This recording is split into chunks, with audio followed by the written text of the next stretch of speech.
ਇਹ ਸੋਈ ਜਿਹੜੀ ਜਾਈ ਤੁਸੀਂ ਲਾਈ ਏ ਜੀ ਇੱਦੇ ਹੋਰ ਤੁਸੀਂ ਲਾਈਏ ਤੇ ਪਰਲੀ ਜਗ੍ਹਾ ਤੇ ਤੁਸੀਂ ਹੋਰ ਲਾਈਏ ਤੇ ਕੀ ਮਕਸਦ ਇਹਦਾ ਇਹਦੇ ਵਿੱਚ ਉਹਦੇ ਵਿੱਚ ਕੀ ਫਰਕ ਹੈ ਜਾਲੀ ਵਿੱਚ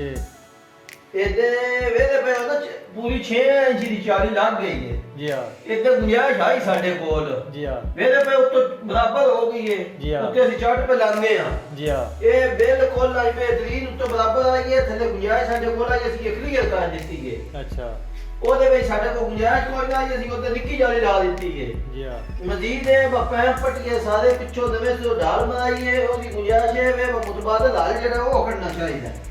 ਉਹਦੇ ਸਾਡੇ ਕੋਲ ਵੱਡੀ ਨਹੀਂ ਲੱਗੀ ਤੇ ਛੋਟੀ ਲਾ ਦਿੱਤੀ ਹੈ ਇਹ ਆਵੇਂ ਦੇ ਉੱਪਰ ਭਾਜੀ ਇਸ ਪਾਸੇ ਨਾ ਇਹਨਾਂ ਪਾਈਓ ਨਾਲ ਲਾਈਏ ਤੇ ਛੋਟੀ ਜਾਲੀ ਤੇ ਉਹਦੇ ਨਾਲ ਲਾਈਏ ਵੱਡੀ ਇਹ ਆਵੇਂ ਦੇ ਉੱਪਰ ਉਹਦੇ ਛੋਟੀ ਦੀ ਇੱਦੇ ਵੱਡੀ ਲਾਈ ਨਾ ਇਹ ਕੰਮ ਕਵਰ ਕੀਤਾ ਨਾ ਢਾਲ ਬੜੀ ਸੋਹਣੀ ਬਣ ਗਈ ਹੈ ਤੇ ਬੜੀ ਜਨਾਬ ਇਨਸ਼ਾਅੱਲਾ ਪਾਣੀ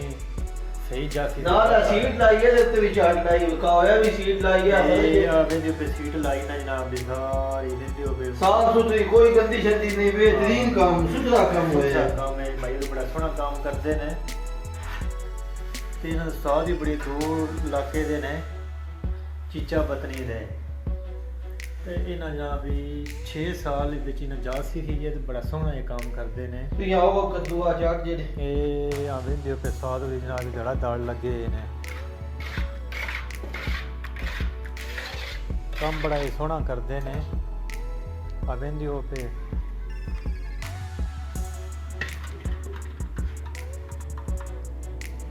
ਇਹ ਭਾਈ ਨਾ ਤਾਜੀ ਇਹ ਸਾਫ ਹੋ ਗਈ ਹੈ ਜੀ ਇਹ ਪੋਲੇ ਪੋਲੇ ਆ ਵੇਖੋ ਨਾ ਸਰੀਆ ਡਿੰਗਾ ਕੀਤਾ ਹੈ। ਅੱਛਾ ਜਿਹੜੀ ਸ਼ਾਇਦ ਸਿੱਧੀ ਨਾਲ ਨਿਕਲੇ ਨਾ ਵੇਖੋ ਨਾ ਉਹ ਡਿੰਗੀ ਨਾਲ ਕੱਢਣੀ ਪਉਂਦੀ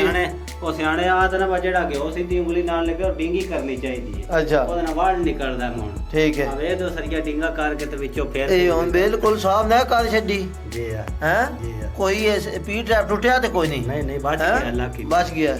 ਠੀਕ ਬੜੇ ਕਾਰੀਗਰ ਹੋ ਉਸਤਾਦ ਜੀ ਕਿੱਥੋਂ ਦੇ ਹੋ ਦੱਸੋ ਜਰਾ ਆਪਣਾ ਆਪ ਤਾਰਫ ਕਰਵਾਓ ਬੰਦੇ ਹੋ। ਫਾਰੀਏ ਦੇ ਮਾਰੇ ਜੇ ਬੰਦੇ ਆ ਕੀ ਨਾਂ ਹੈ ਨਾ ਹੈ ਸਾਡਾ ਇਹ ਸਾਜੀ ਜਿਹੜੀ ਜਾਲੀ ਹੁਣ ਉੱਤੇ ਧਰੀ ਜੇ ਇਹ ਫਿੱਟ ਨਹੀਂ ਪਈ ਹੁੰਦੀ ਕੀ ਮਸਲਾ ਹੈ ਇਹ ਕਿਉਂ ਨਾ ਹੋਵੇ ਲਾਂਦੇ ਇਹ ਜੀ ਇੱਕ ਤੁਹਾਡਾ ਰੀਜ਼ਨ ਦੱਸ ਦਿਆਂ ਵਾ ਜਾਲੀ ਕਿਉਂ ਨਹੀਂ ਪਈ ਲੱਗਦੀ ਅੱਛਾ ਜਾਲੀ ਦਾ ਮਕਸਦ ਹੁੰਦਾ ਹੈ ਕਿ ਜਾਲੀ ਜਿਹੜੀ ਉਹ ਪੈਂਪ ਹੈ ਵੱਢ ਕੇ ਨਾ ਪੈਂਪ ਹਾਂਜੀ। ਇਹਦੇ ਉੱਤੇ ਇਹ ਫਰਜ ਦੇ ਬਰਾਬਰ ਲਾਈ ਜਾਏ ਤਾਂ ਕਿ ਫਰਜ ਦਾ ਪਾਣੀ ਉਹਦੇ ਚੋਂ ਬਾਹਰ ਹੋ ਜਾਏ ਅੱਛਾ ਇਹ ਥੱਲੇ ਸਾਡਾ ਪੈਂਪ ਉੱਚਾ ਹੈ ਅੱਛਾ। ਫੁੱਲ ਕੱਟ ਦਿੱਤਾ ਹੈ, ਲੇਕਿਨ ਇਹ ਅਗਰ ਹੋਰ ਕਟੀਏ ਤੇ ਪਿਛਲੇ ਪੈਂਪ ਵੀ ਖਰਾਬ ਹੁੰਦੇ ਨੇ ਅੱਛਾ ਇਹ ਹੁਣ 6x6 ਦੀ ਜਾਲੀ ਸਾਡੀ ਫਿੱਟ ਨਹੀਂ ਹੋ ਰਹੀ ਇਹਦੇ ਅੱਛਾ। ਪਇਓ ਇਹਦੇ ਤੋਂ ਹੁਣ ਅਸੀਂ ਇੱਕ ਹੋਰ ਕੁਲੀਆ ਲਾ ਰਹੇ ਹਾਂ ਅੱਛਾ ਕੁਲੀਏ ਦੀ ਗੱਲ ਦੱਸਣੀ ਹੈ ਕਿਵੇਂ ਜਾਲੀ ਲਾਣੀ ਹੈ ਅਸੀਂ ਇੱਕ ਨਵੀਂ ਜਾਲੀ ਲੈਂਦੀ ਹੈ ਅੱਛਾ ਇਹ ਹੁਣ ਅਸੀਂ ਦਿੱਤਾ ਪੈਪ ਦੇ ਹਿਸਾਬ ਦੇ ਵਿੱਚ ਬੋਤਲ ਹੈ ਜੀ ਅੱਛਾ। ਬੋਤਲ ਦੇ ਕੇ ਅਸੀਂ ਇਹਦੇ ਨਾਲ ਇਹ ਮਸਾਲਾ ਪਾਇਆ ਹੈ। ਠੀਕ ਹੋ ਗਿਆ ਅੱਛਾ ਨਜ਼ਰ ਆ ਰਿਹਾ ਹੈ ਇਹ ਨਜ਼ਰ ਆ ਰਿਹਾ ਜਨਾਬ ਜੀ ਇਹ ਵੇਖਦੇ ਪਏ ਹੋ ਨਾ ਦਾ ਇੱਕ ਤਰੀਕਾ ਕਾਰ ਨਵਾਂ ਅਸੀਂ ਬਾਕੀ ਕਿਵੇਂ ਜਾਲੀ ਫਿੱਟ ਕਰੀ ਦੀ ਹੈ ਅੱਛਾ ਜਿੱਥੇ ਕਦਾਈ ਕੋਈ ਗੁੰਜਾਇਸ਼ ਨਾ ਹੋਵੇ ਉੱਥੇ ਜਾਲੀ ਕਿਵੇਂ ਫਿੱਟ ਕਰੀ ਦੀ ਹੈ ਅੱਛਾ। ਠੀਕ ਹੋ ਗਿਆ ਜੀ ਤੇ ਕਈ ਜਿਹੜੇ ਹੁੰਦੇ ਨੇ ਵਿੱਚ ਜਲ ਮਿਸੀ ਉਹਨਾਂ ਨੂੰ ਸਮਝ ਨਹੀਂ ਰਲਦੀ ਬੋਤਲ ਧਰੀ ਹੈ ਨਾ ਇਹ ਬੋਤਲ ਨਾ ਧਰੀ ਕੇ ਮਸਾਲਾ ਉਂਝ ਵੀ ਅਸੀਂ ਆ ਜਾਵੇ ਦੇਖੋ ਪਾ ਸਕਦੇ ਹਾਂ ਇੰਝ ਕਰਕੇ ਅੱਛਾ। ਦੇਖੋ ਮਸਾਲਾ ਵਿੱਚ ਡਿੱਗ ਜਾਏਗਾ ਅੱਛਾ ਅਸੀਂ ਉਹ ਲੈਂਦੀ ਹੈ ਜਾਲੀ ਵੇਦੇ ਪਏ ਹੋ ਅੱਛਾ ਤਾਂ ਕਿ ਪੈਪ ਬੰਦ ਕਰਨ ਦਾ 100 ਚੀਜ਼ ਵਿੱਚ ਦੇਖ ਸਕਦੀ ਹੈ ਇਹ 4 ਇੰਚ ਦੀ ਜਾਲੀ ਜੇ ਇਹ 4 ਇੰਚ ਦੀ ਜਾਲੀ ਹੈ ਠੀਕ ਅੱਛਾ। ਹੋ ਗਿਆ ਅੱਛਾ ਤੇ ਇਹ ਅਸੀਂ ਮਸਾਲਾ ਪਹਿਲਾਂ ਖਿਲਾ ਲਿਆ ਨਾ ਅੱਛਾ ਤੇ ਇਹ ਵੇਖੋ ਇਹ ਪੂਰਾ ਲੈਵਲ ਹੋ ਗਿਆ ਹੁਣ ਜੀ ਹੁਣ ਤੇ ਚਾਸ ਆ ਗਈ ਉਸ ਆਖਿਆ ਜਿਹੜੇ ਤੇ ਆਪਾਂ ਚਾਸ ਬੜੀ ਆਈ ਹੈ